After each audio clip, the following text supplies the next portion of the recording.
Voilà, on est très très heureux de vous accueillir pour cette conférence L'Église qui croit. Église qui croit quand même, parce que ce n'était pas gagné. Il y a quelques semaines, on se demandait vraiment si on allait maintenir cette conférence d'abord sur site, et puis au bout d'un certain temps, on s'est rendu compte que ce ne serait pas possible.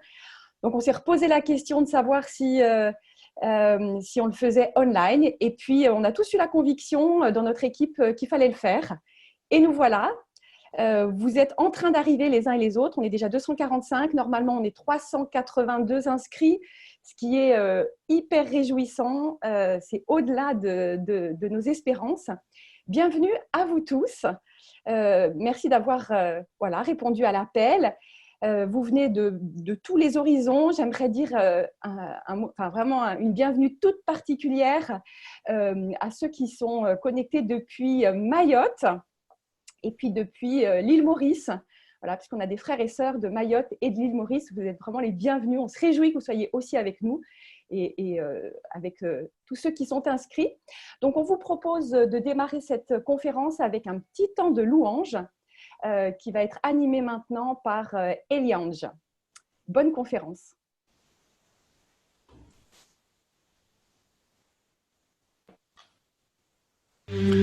Seigneur, voici ton Église.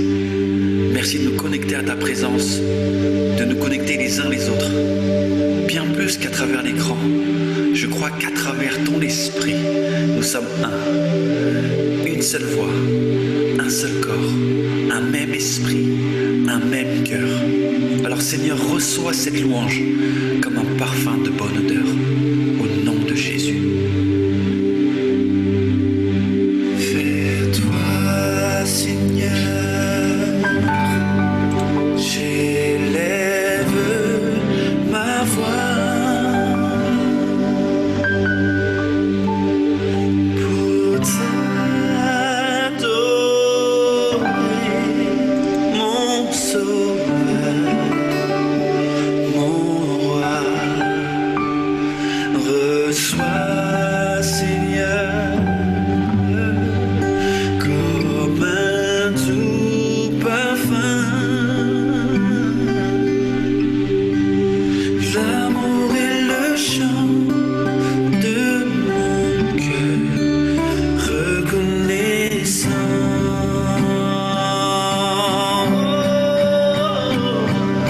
Vers toi, Seigneur, j'élève ma voix pour t'adorer, mon sauveur, mon roi. Reçois, Seigneur, comme un doux parfum, l'amour et le chant de mon cœur reconnaissant. Reçois, Seigneur, reçois, Seigneur, comme un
toi. Remplis tous nos cœurs par ton esprit. Voici ta demeure, Père, nous voici. Tel un enfant, nous avons besoin de toi. Oh oui, Seigneur, nous accourons dans tes bras.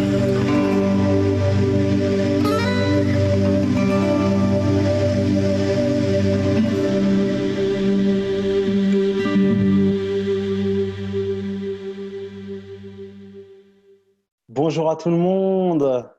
Quelle joie, quel privilège de pouvoir vous accueillir pour cette session numéro 3 de l'Église qui croit. Et quelle joie de pouvoir le faire en ligne. Même pas besoin de se déplacer à Paris, pas besoin de prendre les RER et les métros. On est ensemble et ça nous permet d'être ensemble avec des gens de plus loin, comme l'a dit Caroline tout à l'heure. Un grand privilège aussi aujourd'hui, c'est de pouvoir bénéficier de la présence de personnes extraordinaires. Le Seigneur, d'abord. Et puis, j'ai nommé Anne-France. Pour moi, Anne-France, c'est vraiment quelqu'un d'extraordinaire. C'est un peu la José Mourinho qui coach tous les évêques de France, quoi. Les cardinaux. C'est vraiment quelqu'un qui, quand on est dans sa présence, on comprend plus de choses et les équipes travaillent mieux. Et puis, on a Raphaël Hansenberger. Dans Hansenberger, il y a Berger. Donc, nous sommes en sécurité. C'est vraiment quelqu'un pour qui j'ai beaucoup de respect. Quelqu'un qui a fait tellement de choses pour l'implantation d'églises, pour l'évangélisation en francophonie. Et donc, voilà, on est vraiment extrêmement privilégié de pouvoir avoir ce temps de partage avec tous les deux. Frères et sœurs, on a un séminaire qui est basé sur l'Église qui croit quand même, parce qu'on croit que le confinement ne peut pas arrêter l'Église. Le royaume de Dieu s'approche quand même. Le royaume de Dieu s'approche toujours. Et il s'approche quand même, même si on est confiné, le Saint-Esprit ne peut pas être confiné. Et le Seigneur n'est pas arrêté. Vous avez vu ces sous-titres « Mourir, survivre, vivre ». Et du coup, c'est une traversée de la semaine de Pâques, là, si vous voulez. C'est une traversée du tombeau. On va aller jusqu'à la résurrection. Et en fait, ça signe notre espérance pour l'Église de France, notre espérance pour l'Église que Jésus est capable de faire de grandes choses. Dans l'aspect mourir, et c'est par ça qu'on va commencer avec Anne-France et Raphaël, en fait, il y a quelque chose de très ambivalent dans la mort et on voulait le traiter ensemble parce qu'on n'a pas peur de traiter ça, parce qu'on croit à la résurrection, on a de l'espérance pour l'Église et du coup, on n'a pas peur d'aller regarder ce qui, en nous, dans nos propres cœurs, n'est pas vecteur de vie, ce qui nous plombe et ce qui nous plante dans le tombeau. Et on pense que cette chose qui est nichée au cœur des hommes, en fait, c'est exactement la même chose que ce qui est niché au cœur des églises. L'Église vit aussi avec ce gros poids pour avancer, un gros poids de nos péchés, un gros poids de nos points aveugles qui l'empêchent d'avancer. On veut le regarder, ça, on veut le regarder de très près, ensemble. Et du coup, il y a cet aspect des choses à faire mourir, des choses à crucifier. Jésus disait à ses disciples, si le grain de blé ne meurt pas, il reste seul, alors que s'il meurt, il peut porter beaucoup de fruits. Et du coup, on n'est pas affolé de devoir voir des choses mourir dans notre cœur et dans l'Église de Jésus-Christ. On n'est pas affolé de voir des choses qui périclitent. On n'est pas affolé de voir des choses à abandonner. Et puis en même temps, mourir, c'est difficile. Et on est en pleine crise sanitaire. Il va y avoir des conséquences sociales, politiques, des conséquences économiques qui vont être difficiles, dramatiques peut-être même. Et une Église qui est à l'écoute du Saint-Esprit, c'est une Église qui est aussi à l'écoute des souffrances de ce monde. Et du coup, comment on est impacté pour être à l'écoute de ces personnes, à l'écoute des créatures de Dieu, être à l'écoute du Saint-Esprit et puis pouvoir avoir une Église qui soit pertinente pour sa mission, donner l'évangile à ce monde, transmettre la joie, la paix et les promesses de Jésus-Christ pour ce monde. Voilà, on est sur l'ambivalence de ce mot mourir pour aller ce soir sur survivre, puis demain matin sur mourir. Anne-France, Raphaël, mes chers acolytes, bonjour.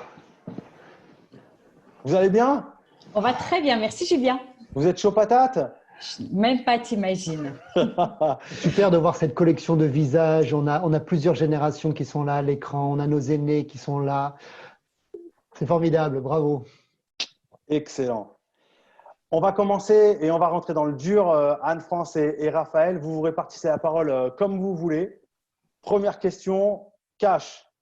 C'est quoi qui fait crever l'Église, les amis? C'est quoi ce qu'on peut discerner qui fait crever l'Église? Et peut-être que la crise actuelle le révèle, mais qu'est-ce qui fait crever l'Église? Moi, ce qui me frappe effectivement dans la crise actuelle, c'est ce qui fait crever l'Église et qui est encore plus amplifié aujourd'hui. Pour moi, c'est trois choses. La première chose, c'est je vois des pans entiers de l'Église dans lesquels il n'y a pas le Saint-Esprit, où Jésus n'est pas au cœur, mais des pans entiers. Donc, il y a cette relation à Dieu qui fait crever l'Église ou cette absence de relation à Dieu qui fait crever l'Église. La deuxième chose qui fait mourir l'Église et qui se révèle encore plus aujourd'hui, c'est la relation aux autres.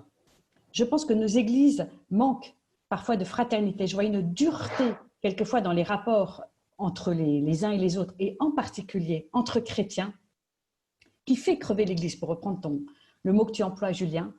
Et la troisième chose que je dirais, c'est la relation qu'on a à nous-mêmes. Et ça me frappe beaucoup. Moi, depuis que ça fait 8 ans que je suis chez Alpha, je suis passée directement du monde de l'entreprise. J'étais chez L'Oréal à Alpha et j'ai rencontré plus de 1000 prêtres et pasteurs. Et ce qui me frappe, c'est à quel point les pasteurs ne s'aiment pas eux-mêmes. Et je me dis toujours, comment est-ce qu'on peut être chrétien, donner sa vie à Christ et ne pas s'aimer soi-même? Alors qu'on connaît tous, on a tous cette phrase en tête du psaume 139, « Merci d'avoir fait de moi une créature aussi merveilleuse. Tu fais des merveilles et je le reconnais. » Je me pose parfois la question, qui parmi les pasteurs le reconnaît? Donc, qu'est-ce qui fait crever l'Église? Dieu absent de nos églises, le manque de bienveillance les uns pour les autres et le manque de tendresse que nous devrions avoir pour nous-mêmes parce que nous sommes des merveilles. Je vous vois tous et vous êtes des merveilles. Et je vous demande de le savoir, sinon l'Église va crever si vous ne savez pas, chacun de vous, que vous êtes des merveilles. Merci Alphonse. Moi, je trouve que parfois, en fait, les pierres de taille résistent mieux aux épreuves du temps que les pierres vivantes. Derrière moi, vous avez des pierres de taille. C'est pas un écran vert, hein, c'est des vraies pierres de taille. En fait, je suis au sous-sol de l'église baptiste à Nice, rue Vernier. C'est un temple qui a été bâti en 1910. C'est une réplique du temple de Spurgeon, qui est à Londres. Alors évidemment, parce qu'on est français, on l'a fait quand même beaucoup mieux, beaucoup plus grand. Et en fait, ces pierres, si elles pouvaient témoigner, eh ben, elles vous raconteraient comment est-ce qu'elles ont traversé au moins 2 guerres mondiales. La première, la deuxième. Elles vous raconteraient comment des Juifs ont célébré en octobre 1943, ici, dans ce studio, dans cette salle-là, Yom Kippour. Alors que dehors, il y avait la fille du pasteur Évrard qui guettait les milices qui déportaient les Juifs dans des trains à Auschwitz. Et donc, je suis quelque part heureux de pouvoir faire ce séminaire ici, dans cette cave, avec ces pierres qui me regardent, parce que je crois qu'elles sont un signe qu'une certaine église au moins ne peut pas crever.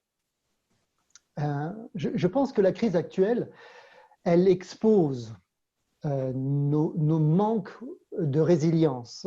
On a des colonnes vertébrales qui sont fragiles. Les fondations de nos églises sont branlantes. Je suis stupéfait des fois du peu de crise qu'il faut pour abattre nos communautés. Du coup, pour moi, les pierres de taille sont un signe prophétique. L'Église ne peut pas mourir parce que c'est Jésus qui l'a bâtie et qui a vaincu la mort. Et c'est lui qui roule la pierre. Alors je me dis que si la crise devait nous faire crever au point que nous n'ayons nous-mêmes plus rien à dire, alors je crois que Jésus, quand bien même, pourrait utiliser des pierres de taille pour crier « Hosanna, béni soit le roi qui vient au nom du Seigneur, paix dans le ciel et gloire dans les lieux très hauts ».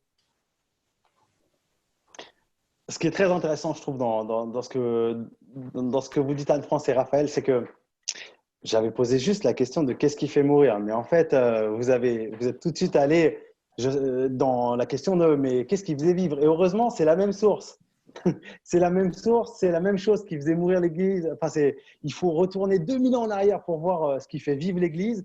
Et c'est la même chose depuis 2000 ans qui fait mourir l'Église. Vous n'êtes pas allé sur le terrain d'explications hyper contemporaines du déclin de l'Église, des explications sociologiques, démographiques. Vous ne nous avez pas parlé de société de consommation, non, vous êtes allé directement à la question spirituelle, le cœur et la relation à Dieu et à Jésus-Christ. Et moi, j'aime beaucoup, je trouve que c'est très intéressant que dans un séminaire où forcément on se dit tiens, il va y avoir de la stratégie d'église, etc.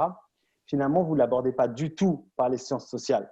Vous l'abordez tout de suite par le cœur de l'évangile. Et ça, pour moi, c'est fondamental qu'on fasse pendant ces 2 jours, qu'on fasse cette réduction au spirituel ou cette progression vers le spirituel et qu'on soit incisif sur cette question.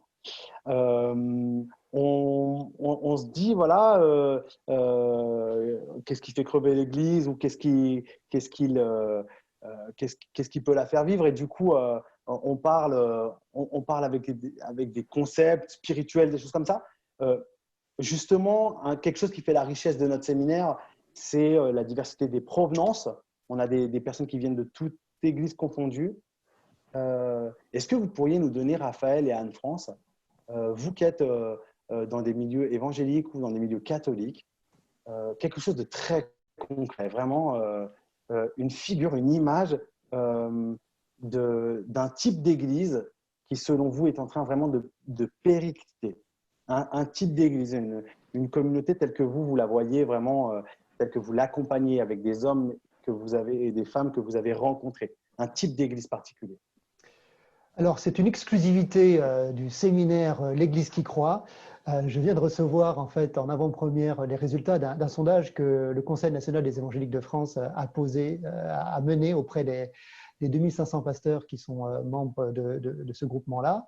Et la question c'était, pensez-vous qu'en sortie de crise Covid, votre vie d'église va reprendre le fonctionnement d'avant? Donc ça c'est la question. Hein. Pensez-vous qu'en sortie de crise, votre vie d'église va reprendre le fonctionnement d'avant? Et c'est intéressant parce qu'il y a plus de 600 pasteurs qui ont répondu, donc c'est quand même un échantillon qui est représentatif. 6% répondent non, rien ne sera exactement comme avant. 23% disent non, certaines choses seront vraiment différentes. 56% disent oui, mais avec des petits changements. Et 15% disent oui, nous reprendrons notre fonctionnement habituel. Autrement dit, je dirais qu'il y a 5% de nos pasteurs qui pensent que nous traversons aujourd'hui un âge de glace. Il y a 80% qui pensent que nous traversons un hiver et il y a 15% qui pensent que nous sommes tout simplement en train de traverser une tempête. Alors, je ne suis pas Monsieur Météo. Je ne peux pas vous dire si en fait on est effectivement dans une tempête ou alors c'est l'hiver ou alors on est dans l'âge de glace. Mais en tout cas, ce qui me frappe, c'est que 85% des pasteurs répondent par l'affirmative. Ils pensent qu'il y aura des évolutions qui seront certaines. Et je pense, aussi de par certaines conversations que j'ai eues avec des collègues qui vont du milieu des assemblées de Dieu en passant par les sphères baptistes ou les sphères plutôt anabaptistes, je pense qu'à mon avis, 3 catégories d'églises évangéliques ne survivront pas cette crise. La première de ces catégories d'églises, ce sont celles qui sont fragiles financièrement. Et j'entends par là celles pour qui la collecte du dimanche était la seule source ou la source principale de revenus financiers.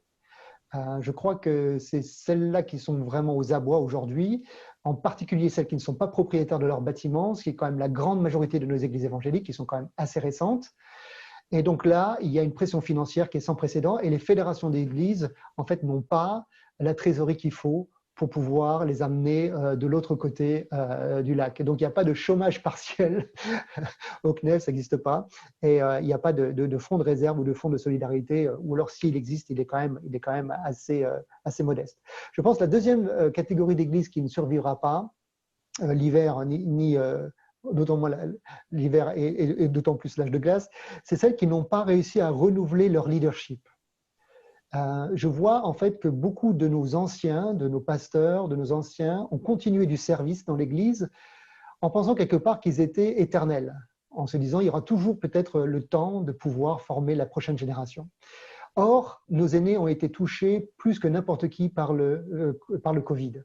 Et je le sais parce que ma maman a été très active dans son église, dans de nombreuses associations. Elle était pilier de son conseil d'église.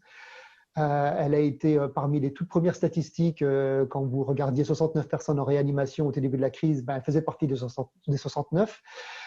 2 semaines en coma artificiel, un réveil très compliqué. On a failli la perdre à 3 reprises. Je me suis vu prêcher à son enterrement 3 fois de suite. Mais ma mère, elle est coriace, elle n'arrête pas de ressusciter les morts. Et aujourd'hui, la seule chose qu'elle me dit, c'est qu'elle n'a pas envie de retourner dans le conseil d'église. Vous voyez, elle se rend compte en fait qu'elle avait trop fait et qu'elle avait trop tiré. Mais si on n'a pas préparé la prochaine génération de leadership, eh ben, on se retrouve du coup avec un écart et ça va être compliqué pour ces églises-là de passer l'hiver, encore plus l'âge de glace. Et je pense que la troisième et dernière des catégories d'églises évangéliques qui ne survivront pas à cette crise, ce sont celles qui refusent de faire le pas vers le digital et qui, à mon avis, sous-estiment son impact envers les jeunes générations. C'est à la fois le digital, le piège et une opportunité. C'est le piège parce que en fait, on sent qu'il y aura certains de nos paroissiens qui reviendront peut-être en septembre et qui, du coup, jaugeront ce qui se passe dans nos cultes avec ce qu'ils ont vu dans le digital. Et c'est peut-être pas fair-play de faire ça, mais ils le feront. Mais je crois aussi que le digital, c'est une vraie opportunité. Je discutais tout juste à l'instant avec Florent Varac, un de mes collègues. Il est pasteur de plusieurs églises sur la place de Lyon. Si vous faites le total du nombre de personnes qui fréquentent le culte le dimanche matin, c'est à peu près 300 personnes. Or, aujourd'hui, il y a plus de 2000 personnes qui suivent leur culte en ligne. Donc, ça veut dire qu'il y a 1700 personnes qui se sont greffées aujourd'hui à son église. Et du coup, je lui disais, mais quelle est ta stratégie ? Les 1700, est-ce que tu sais qui c'est? Est-ce qu'ils ont envie d'être connus? Ça, c'est une vraie interrogation. Souvent, les gens aiment le digital parce que ça préserve l'anonymat. Et pour lui, aujourd'hui, il en est à réfléchir, à se dire, mais finalement, je vais avoir 2 églises qui vont vivre 2 trajectoires parallèles. Celle qu'on a implantée et qui va se retrouver en présentiel, et puis celle qui a démarré sur le digital et qu'il va falloir bien accompagner pour que ces 1700 personnes ne partent pas dans la nature. Vous comprenez? Donc le digital, c'est un pas qui est important, c'est un pas qui est nécessaire. Certes, il y a des pièges, mais je crois qu'aujourd'hui, il y a beaucoup plus d'opportunités. Merci Raphaël. Alors, tu as très bien parlé des églises qui périclitent. Moi, forcément, Julien, je vais répondre à l'opposé, comme tu l'as dit tout à l'heure. En fait, moi, plutôt que de dire quelles sont les églises catholiques qui vont péricliter, j'ai une certitude. C'est que certaines églises catholiques en particulier vont exploser au sens positif du terme, vont être extraordinairement fécondes. C'est les églises qui vont suivre l'enseignement du pape. Le pape François nous a dit 3 choses que je trouve d'une puissance extraordinaire dans Evangelii Gaudium et qui sont totalement disruptives en contexte catholique. Il dit que l'Église doit être une Église en sortie. Il dit que l'Église doit systématiquement avoir une option préférentielle pour les pauvres. Et il dit que l'Église doit faire des disciples. Donc, voilà, je vais faire une réponse courte parce que les églises catholiques qui suivront ce triple enseignement du pape que je trouve totalement prophétique et qui est extrêmement révolutionnaire pour moi en contexte catholique, une église en sortie, une église qui a une option préférentielle pour les plus pauvres et une église qui fait des disciples, c'est ces églises-là qui vont croître. Tu ne m'en veux pas d'avoir répondu de façon détournée à ta question, Julien? Ça va, ça va. Je te remercie. On te pardonne tout, tu sais. Trop sympa. En tout cas, ce qui est très intéressant, c'est la question de la pertinence culturelle, la pertinence aux injonctions du Saint-Esprit, la pertinence pour annoncer l'Évangile dans le monde contemporain avec ce que le monde contemporain a à vivre. Et du coup, c'est toutes les questions de pertinence sur le numérique, tout ce que tu disais, Raphaël, de compréhension, le leadership renouvelé, des choses comme ça, et puis être tout simplement à l'écoute de qu'est-ce qui se passe. L'option préférentielle pour les pauvres, Anne-France, dont tu parles, c'est être à l'écoute de qu'est-ce qui se passe et où on peut témoigner de l'Église et de sa mission de manière claire auprès des uns et des autres. Et du coup, moi, je pense que c'est vraiment là qu'il y a une clé et que ce n'est pas simplement une question de stratégie du numérique ou du management ou du leadership, même si ça peut passer par là. Mais en fait, il y a une question qui est théologique et qui est hyper profonde derrière, c'est la question de l'incarnation.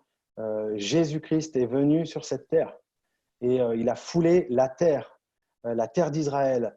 Il a côtoyé les hommes de son temps dans les métiers de leur temps et il a rencontré en fait ses contemporains, il les a rencontrés dans leur dimension profonde. Et l'Église qui vit, c'est l'Église qui rencontre les gens de cette même manière, et l'Église qui meurt, c'est celle qui n'arrive plus à les rencontrer. Du coup, pour moi, l'archétype de l'Église qui va mourir, en fait, c'est une Église qui célèbre une sous-culture et qui n'arrive plus à parler à la culture contemporaine. Sous-culture, alors pour moi, en milieu réformé, l'Église qui va mourir, puisque chacun répondait aussi en fonction de son milieu d'église. Pour moi, l'Église réformée qui va mourir, ou luthérienne, hein, peu importe, c'est l'Église qui célèbre la sous-culture huguenote. C'est l'Église qui célèbre la sous-culture de la tradition réformée ou de la tradition luthérienne, et qui n'est pas là d'abord pour parler à tout son village ou toute sa ville, mais qui est là d'abord pour parler aux héritiers du club. Et ça, pour moi, c'est quelque chose qui relève d'une faute spirituelle, d'une erreur théologique du point de vue de l'incarnation. C'est le prolongement d'un fonctionnement pharisien, en fait, de se parler entre soi. Et ça, c'est très important. Et du coup, tout ce dont on a parlé avant, et Raphaël, moi, je te rejoins tout à fait sur qu'est-ce qui peut faire crever des églises dans tous les milieux. Finalement, en fait, ce ne sont que les modalités d'application d'une non-pertinence dans l'annonce de l'évangile à nos contemporains. Très bien. Je sais que vous êtes sur le chat. Je vois pas énormément de messages passer. On vous encourage à discuter. Alors, ceux qui modèrent le chat me font des signes du genre il y a quand même beaucoup de messages. Faites vos messages et vous avez la possibilité comme ça d'irriguer la conversation à la fois sur le chat. Et en fait, on a des modérateurs du chat qui peuvent nous faire remonter les très grandes questions qui sont là. Julien, juste pour… Vas-y, Raphaël. Je veux juste rebondir sur ce que tu as dit par rapport à ces églises qui célèbrent une tradition passée, qui des fois pensent elles-mêmes dépasser. C'est des fois un peu compliqué. J'ai l'exemple de l'église ménonite. J'ai une partie de ma famille qui vient des milieux réformés luthériens. J'ai grandi dans l'église luthérienne. Et j'ai toute une partie, tout un flanc de ma famille qui vient des milieux ménonites anabaptistes. Et alors, c'est vrai que dans les milieux ménonites, il y a une vraie tradition, il y a une vraie richesse, et il y a une vraie culture, il y a une vraie sous-culture. Et aujourd'hui, la plupart des églises ménonites, elles sont débordées, entre guillemets, ou dépassées par des évangéliques qui viennent en fait en leur sein, et qui pour eux, c'est une église évangélique. Ménonite, ça vient en deuxième. Et donc, la plupart des églises ménonites que je connais, elles n'ont gardé que 20% ou 25% de leurs paroissiens qui restent dans cette tradition ménonite, qui font le café couronne, qui font encore le chignon, etc. Et puis 75% qui traversent ces églises, qui passent et qui viennent et qui considèrent que c'est leur église au même titre que n'importe quelle église évangélique. Et donc se pose la question de la survie de la tradition. Est-ce qu'il faut du coup fermer les portes? Est-ce qu'il faut se réinventer? Est-ce qu'il faut éduquer ceux qui sont parmi nous pour nous dire on a quand même une certaine spécificité culturelle, un certain héritage que l'on veut célébrer? Et moi, ce que je trouve extraordinaire, c'est que l'église de la Prairie, par exemple, qui est une église ménonite aujourd'hui qui affiche plus de 500-600 personnes au culte, qui a passé par la transformation digitale, c'est une église qui est en pleine croissance. Ils étaient encore 400 il n'y a pas longtemps, ils sont passés à 600, 650. Et c'est une église qui arrive à allier les deux, à la fois cette dimension historique ménonite dans le respect de sa tradition, de ce qu'elle est, tout en faisant le pas de cette audace apostolique, je dirais, et de se dire, il y a des gens autour de nous qui ne connaissent pas l'Évangile dans notre ville. Et nous ne pouvons pas juste être l'église des Ménonites de Montbéliard. Nous devons aussi être l'église de Montbéliard. Tu vois la chose? Et je pense que quand nos églises disent, nous ne sommes plus juste l'église luthérienne de Reichstätt-Suffelweyersheim, c'était mon église de l'époque, mais on est l'église de Strasbourg, et de la communauté urbaine de Strasbourg. Alors là, tout d'un coup, les possibles sont énormes. Et je pense qu'on peut garder nos singularités. C'est important l'histoire de savoir d'où on vient. C'est vraiment important de savoir d'où on vient. Je crois que si on ne préserve pas cela, on va perdre de nos richesses. Mais en même temps, l'audace apostolique fait qu'on ne peut pas juste réserver nos églises à un club qui serait familier avec nos codes. Il y a des personnes qui ne connaissent pas l'amour de Dieu. Et ça doit être quelque part aussi ce qui nous pousse à ouvrir les portes et à accepter quelque part d'être bousculés. Pareil, moi je voudrais compléter parce que je rebondis complètement sur ce que vient de dire Raphaël sur la notion de club. Quand je vous citais le pape François qui parle d'une église en sortie, c'est une église qui effectivement va aux périphéries. C'est hyper tentant de rencontrer que des gens comme nous qui comprennent notre vocabulaire. Or, l'église en sortie, c'est une église qui va aux périphéries. Vous savez, il y a deux façons, il y a un constat qu'on fait qui est très intéressant, c'est qu'il y a deux façons de faire croître une église. Soit on part de l'intérieur et on rend l'église… Alors, ce n'est pas moi qui ai partagé l'écran, donc je n'ai rien à vous montrer. Hein. Non, vous voyez, soit il y a deux façons de faire croître une communauté, soit on part de l'intérieur et en se disant on va être de plus en plus rayonnant et on va toucher l'extérieur, soit on part directement de l'extérieur et de cercle en cercle, on va ramener les gens vers l'intérieur jusqu'à en faire des amis de Jésus. En fait, la première, les deux sont envisageables, la première ne marche jamais. Les seules églises qui sont en croissance, c'est des églises qui partent directement de l'extérieur, qui s'adressent aux gens qui sont le plus loin. C'est exactement l'image du pêcheur. S'il jette son filet près de sa barque, il ramène les poissons qui sont près de la barque. S'il jette le filet loin de la barque, il ramène ceux qui sont loin et en tirant son filet, il ramène également ceux qui sont près. Donc, cette idée d'une église en sortie, c'est une église qui va loin et surtout, c'est une église qui aime le monde. Comment annoncer Christ à des gens qu'on n'aime pas? On commence par aimer le monde et après on annonce le Christ. Ça, c'est la première, ce qu'il dit sur l'église en sortie. Et l'option préférentielle pour les pauvres, tu disais, Julien, qu'effectivement, c'est pour que les pauvres, ça va même plus loin que ça. Cette idée d'option préférentielle pour les pauvres, c'est de dire que si on ne pense pas aux pauvres en premier, ils n'y seront jamais. En fait, il faut penser à eux en premier. Et les pauvres, c'est également ceux qui ne connaissent pas, qui n'ont pas la chance d'avoir rencontré le Christ et d'adorer le Christ. Dans une famille, si on ne pense pas aux petits en premier, ben, ils n'y sont pas. Si on marche au rythme des plus grands, on n'aura jamais les petits avec nous. Donc l'option préférentielle pour les pauvres, c'est non seulement d'être ouvert sur les pauvres, mais même qu'ils soient premiers, parce que sinon, ils n'y seront jamais. Je prends l'option préférentielle pour les pauvres avec… je connais pas ce que ça veut dire exactement, derrière de quelle pauvreté on parle. Et je crois qu'il y a vraiment quelque chose qui est décisif dans l'Évangile, c'est d'avoir cette ambition missionnaire pour le royaume, d'aller faire rentrer dans la maison du maître, d'aller pêcher les poissons, comme tu l'as dit, Anne-France. Et l'histoire de l'Église, en fait, au-delà de toutes les stratégies dont on a pu parler, elle est faite d'un zèle qui était exactement le même pour Dieu et pour aller chercher. Et moi, dans les grandes histoires qui m'ont marqué, et histoire de l'Église réformée de France, hein, histoire de la Société des missions de Paris, c'est le grand siècle du 19e où les réformés, les luthériens et toutes ces églises traditionnelles étaient à fond pour aller annoncer l'évangile à ceux qui ne le connaissaient pas, parce qu'ils avaient une compassion qui était immense pour ceux qui ne connaissaient pas l'évangile. Et le zèle qu'ils avaient pour Dieu se transmettait en une capacité à aller risquer sa vie au bout du monde. Et on peut pas séparer ce zèle pour Dieu de ce zèle pour les hommes et les femmes qui ne connaissent pas Dieu.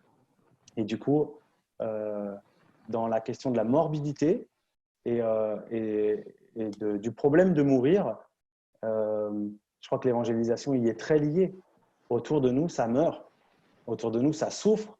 Et ça souffre physiquement, ça souffre psychiquement, ça souffre spirituellement. Et il me semble que cette conviction qui a habité les grands missionnaires, c'était que si on n'était pas à Jésus-Christ, on était perdu. Et ça, c'est quelque chose, je crois pas que… Je pense que ça manque à l'Église d'aujourd'hui. Le sentiment de la perdition, la certitude de la perdition de ceux qui ne sont pas à Christ. Est-ce que nous sommes convaincus qu'ils sont perdus et que du coup, nous avons une responsabilité considérable?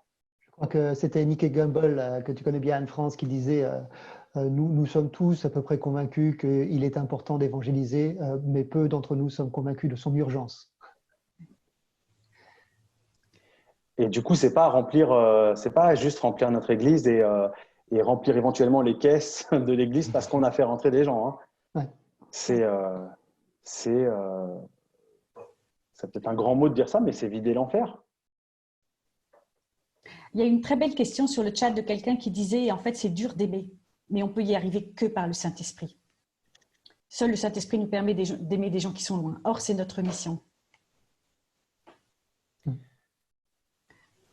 Alors du coup, cette crise, elle nous a fait réorienter la crise sanitaire, je parle. Hein, elle nous a fait réorienter notre séminaire, l'Église qui croit, parce qu'on s'est dit qu'est-ce que ça va changer. Mais de toute façon, dès le début, on était sur une question impacter la société et notamment sur les questions sociales. Du coup, je vous pose la question, Raphaël et Anne-France. Est-ce que cette crise, est-ce que la souffrance qu'il y a dans ce monde actuel, est-ce que la peur de mourir qui s'est manifestée de manière si incroyable aussi dans cette crise, qu'est-ce qu'on fait? Comment on peut y répondre? Est-ce qu'il n'y a pas une brèche là-dedans? Est-ce qu'il n'y a pas une brèche pour l'Évangile? Ah, ça, je te rejoins complètement, Julien. Il y a une brèche et cette brèche est une bénédiction. En fait, je pense que c'est évident hein, que la première conversion à faire, hein, c'est la nôtre. Il faut tous qu'on se transforme, et je suis d'accord avec Raphaël, et il faut qu'on se transforme de façon totalement urgente. En particulier, nous tous qui à un niveau ou à un autre, avons un rôle de leader, un rôle d'influenceur pour aider d'autres personnes à rencontrer Christ. Et je pense qu'il faut qu'on change sur 3 points majeurs et que c'est une brèche, et que cette brèche est en fait une opportunité. C'est qu'on arrête d'être obsédé par le sujet de la réussite. En fait, notre seule chance, notre seule opportunité, c'est une église qui est pauvre, qui est sans moyens et qui va nous obliger à nous appuyer sur Christ. La deuxième chose, c'est notre ego. Je pense qu'on a tous à travailler notre ego et qu'on a cette opportunité extraordinaire dans cette crise. Moi, je suis très frappée parce que depuis le début de la crise, je fais beaucoup de Zoom. La première chose que fait quelqu'un quand il arrive pour la première fois sur Zoom, c'est de se regarder parce qu'il se voit. Donc, je vois les gens qui se recoiffent, qui retravaillent leur arrière-plan, en fait, qui travaillent leur image. Et ça, je trouve que c'est plutôt bien parce qu'il y a tout ce sujet de l'angle mort. Il faut qu'on apprenne à travailler notre ego. Et tertio, également, de travailler notre peur du changement. On est tous terrifiés par le changement. Le changement a quelque chose de terrorisant et en fait, il faut y aller. Parce que plus on mettra de résistance, vous savez, on dit que plus on met d'insistance, plus on crée de la résistance. Et que le changement, il faut l'accompagner. Donc, se laisser accompagner par ce changement. Parce que je pense que toute l'histoire de notre relation à Jésus est une histoire de changement. C'est très bien qu'on n'ait pas converti, que ce travail de conversion, ce travail d'amitié avec Jésus est un travail sur le long terme, un processus de changement majeur. Et ce n'est pas très simple, le changement. C'est dur. Et c'est ton boulot. Toi, tu fais ça tout le temps. Ah, je suis une fan du changement. Mais c'est vrai que ce n'est pas une option. J'ai une expression qu'employait Raphaël. Tu disais, je me rappelle, tu dis, c'est pas si, c'est quand. Il faut qu'on change. C'est plus une option. Et je te donne la parole, Raphaël. Je t'envoie le ballon. Non, mais c'est vrai que je crois que cette crise, elle a aussi mis en exergue qu'il y avait peut-être, alors là je parle du milieu évangélique, hein, un certain modèle pastoral, je dirais, qui a montré de manière significative ses limites. J'entendais quelqu'un qui me disait, il faisait partie d'une église un petit peu dans une culture méga church, où tout était centré sur le charisme du pasteur. Et il dit, depuis qu'on ne peut plus se réunir, et que le pasteur ne peut plus exercer quelque part son charisme présentiel le dimanche, finalement, les gens se retrouvent dépourvus. Et si l'Église n'a pas prévu une stratégie de groupe de maison, par exemple, à ce moment-là, c'est très compliqué pour ce pasteur-là de pouvoir préserver en fait sa mainmise entre guillemets sur le troupeau. Et que là où les églises en fait ont fait le choix de cultiver l'amour fraternel et la solidarité, dans les temps de crise en fait c'est là où elles excellent. Et je pense que ça sera plus facile pour les petites églises aujourd'hui de traverser l'hiver ou l'âge de glace que ça sera des fois pour des gros mastodontes de pouvoir le faire. Et c'est quelque chose qu'on a vu aux États-Unis lorsqu'il y a eu la crise des subprimes. Ça a été la panique à bord de tous les méga campus, où d'ailleurs même à un moment donné, on a participé à une communauté d'apprentissage où les pasteurs des plus grosses communautés se sont retrouvés ensemble parce que elles devaient faire face en fait à des problèmes de paiement. Il y avait des investissements colossaux au niveau du foncier. Et donc, elle se disait, on va tout droit dans le mur. Et je me souviens d'avoir même visité des campus de 5000 places, 8000 places, qui sont tout aussi à l'abandon que des centres de commerciaux qui, aujourd'hui, sont en train de retravailler leur stratégie commerciale. Donc, je pense que c'est un vrai avertissement. Alors, en réfléchissant aussi à cette question du leadership dans ces temps de crise, je repensais à ce passage que je lisais justement dans mon petit groupe de maison qu'on a ici sur Nice, dans la première épître de Pierre au chapitre 5. Et puis, je ne sais pas si vous voyez à l'écran, mais ça c'est la Bible de ma grand-mère. Alors, ma grand-mère, pour vous raconter un petit peu, c'est elle qui m'a amené à Christ. Et ma grand-mère, c'était celle qui, quand elle est dans les conseils presbytéraux à l'église luthérienne de mon village, c'était elle qui rappelait toujours qu'il y avait cette urgence, et c'était l'urgence d'aller évangéliser le monde. Et je trouve c'est génial de pouvoir prêcher, de pouvoir enseigner à partir de la Bible de ma grand-mère, parce que c'est truffé de petits mots, et je retrouve là entre les pages. J'ai le souvenir de ma grand-mère qui chaque soir, lorsque je rentrais de l'école, j'allais prendre mon goûter, je montais à 4 pattes dans les appartements qui étaient en haut, et je la voyais qui étudiait sa Bible, enfin, une vraie tradition protestante, qui était une amoureuse de la Bible, et quand on voit l'état de sa Bible, on peut se dire qu'effectivement, elle l'a bien épluché.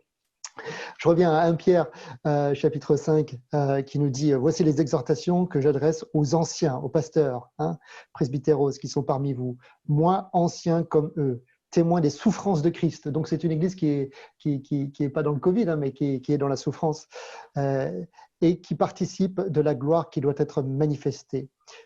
Il dit, verset 2, « Paissez le troupeau de Dieu qui est sous votre garde, non par contrainte, mais volontairement, selon Dieu, non pour un gain sordide, mais avec dévouement, non comme dominant sur ceux qui vous sont échus en partage, mais en étant les modèles du troupeau. Et lorsque le souverain pasteur paraîtra, vous obtiendrez la couronne incorruptible de la gloire. » Et ce que je trouve bien dans ce passage-là, c'est que finalement, Pierre nous dit qu'il y a 2 motifs de leadership. Il y a le motif qui est de ceux qui cherchent leur gloire et qui exercent leur pastorat par contrainte. Ce sont souvent ceux qui sont les premiers à se plaindre dans les pastorales de leurs églises, qui le font pour un gain sordide. C'est-à-dire que le jour où en fait, ils arrêteraient de recevoir un salaire, ils ne seraient plus forcément là. Et puis, c'est ceux souvent qui ont une attitude de dominance. Ils dominent. Et donc, ils asphyxient aussi quelque part le troupeau. Ça, c'est un premier motif. Et le deuxième motif de leadership, qui est son contraire, nous dit Pierre, c'est ceux qui recherchent non pas leur gloire, mais sa gloire à lui, la gloire de Jésus. Et l'archétype de ce leadership-là, c'est un leadership qui est volontaire, qui est dévoué, et surtout dont le modèle, c'est Jésus lui-même, quoi. Nul n'est au-delà du maître, nul n'est plus grand que le maître.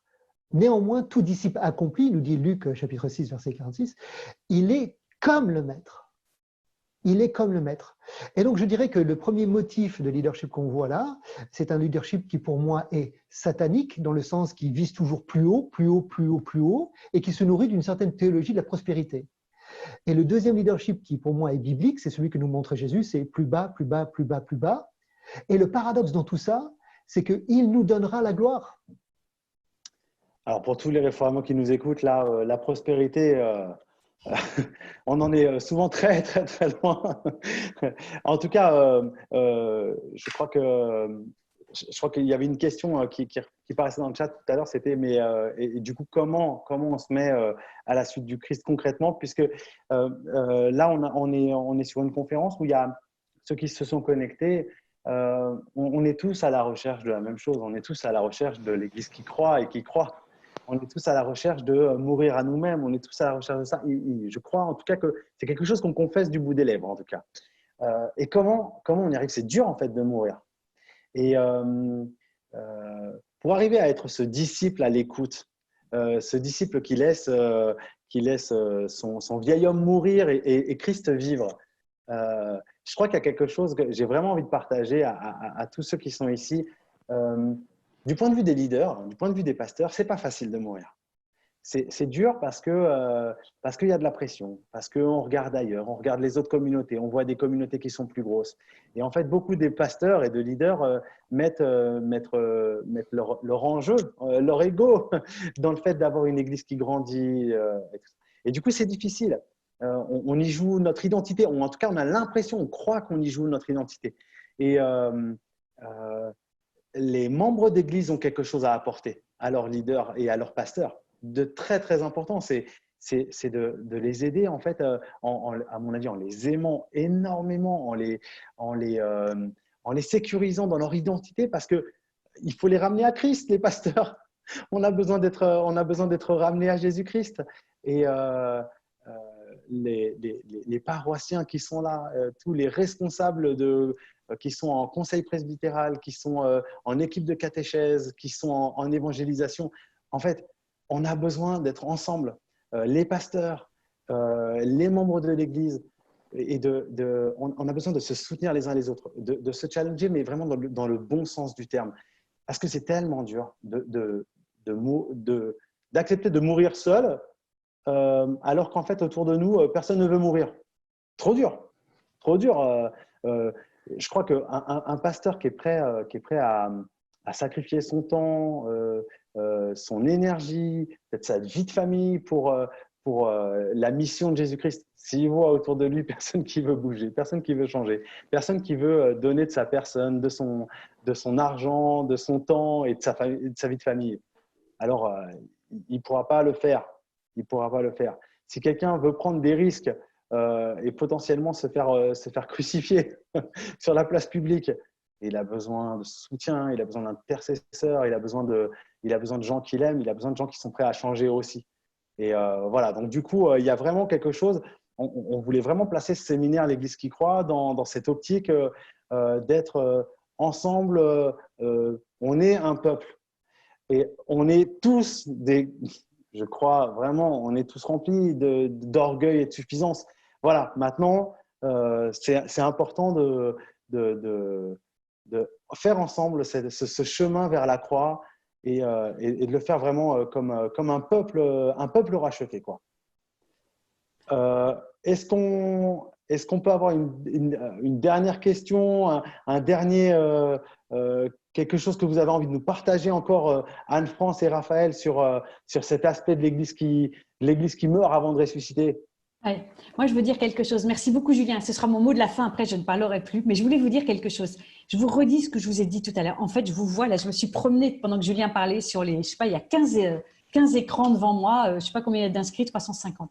Et en fait, je voudrais vous dire, mais vous êtes tous tellement beaux. Vous êtes tous tellement des merveilles. Et moi, je pense sincèrement que l'Église, elle va transformer le monde. Les églises vont transformer le monde le jour où tous, nous serons certains, nous vivrons cette expérience d'être sûrs que nous sommes des merveilles, que nous avons été créés par Dieu. Dieu, il fait des merveilles et donc vous êtes des merveilles.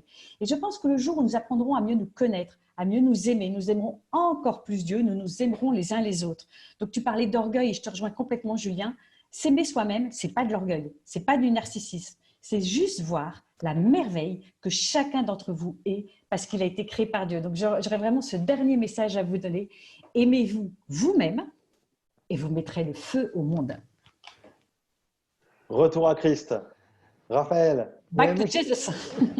En fait, moi j'ai commencé mon ministère il y a 20 ans avec le DEFAP, où j'étais coopérant en Afrique, au Tchad.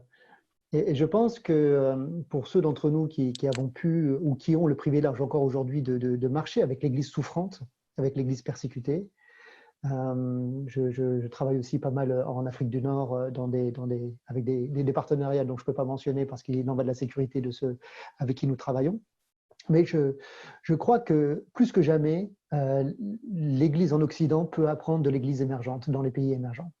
Je pense qu'elle peut apprendre ce que ça veut dire d'être une Église qui travaille et qui embrasse quelque part une théologie de la souffrance. Pas pour être martyr, pour le plaisir d'être martyr, mais pour comprendre que quelque part, quand Jésus dit « si le grain ne tombe en terre et ne meurt, il ne peut produire du fruit », que quelque part, à un moment donné, il faut passer par un apprentissage pour comprendre ces choses-là. Et moi, j'ai en tête tous ceux qui ont été mes mentors, mes pères spirituels quand j'étais en Afrique et qui m'ont pris par la main et qui m'ont montré, moi, le petit blanc, le petit occidental, qui pensait avoir tout compris, qui pensait avoir tout expliqué, même des pandémies, ce que ça voulait dire de traverser une épidémie du choléra. Ce que ça voulait dire de rester en fait fidèle à Jésus en plein milieu d'une guerre civile. Ce que ça voulait dire de continuer le service alors que tu avais été pointé avec un fusil par des terroristes et qu'ils avaient descendu devant toi tout ton staff. Et je pense que si on peut, en Occident, faire un peu plus de place pour l'Église globale, en particulier l'Église du Sud, et de dire, nous sommes incompétents pour traverser cette crise. Est-ce que vous pourriez nous prendre la main et nous montrer le chemin ? Je pense qu'à ce moment-là, l'Église de l'Occident a une chance.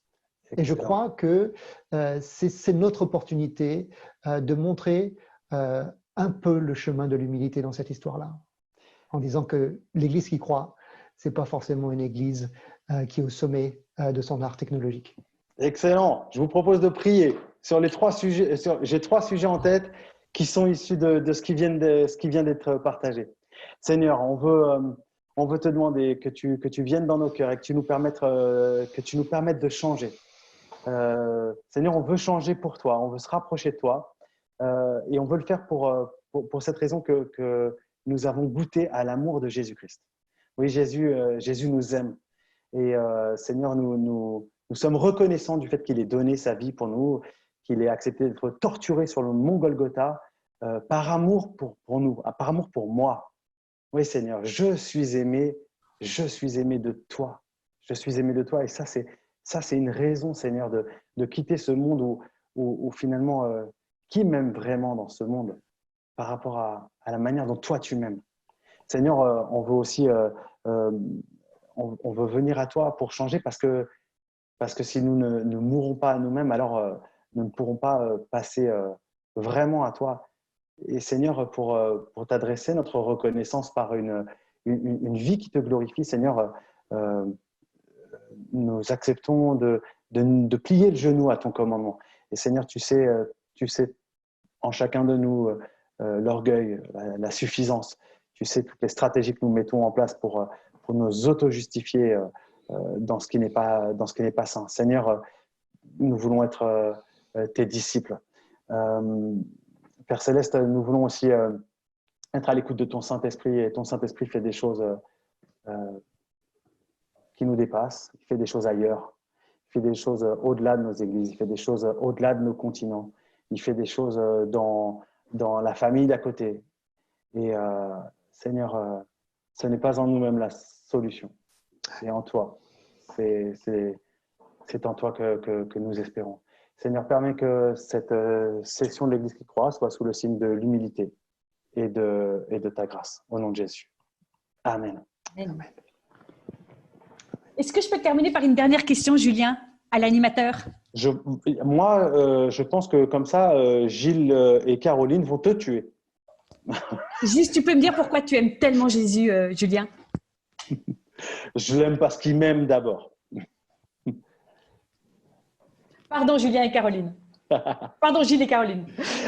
Les amis, maintenant, on va se retrouver dans les salles de prière. Les salles de prière, oulala. Les salles d'atelier. Et voilà, chacun va se laisser dispatcher. Laissez-vous guider. Les techniciens sont très, très bons.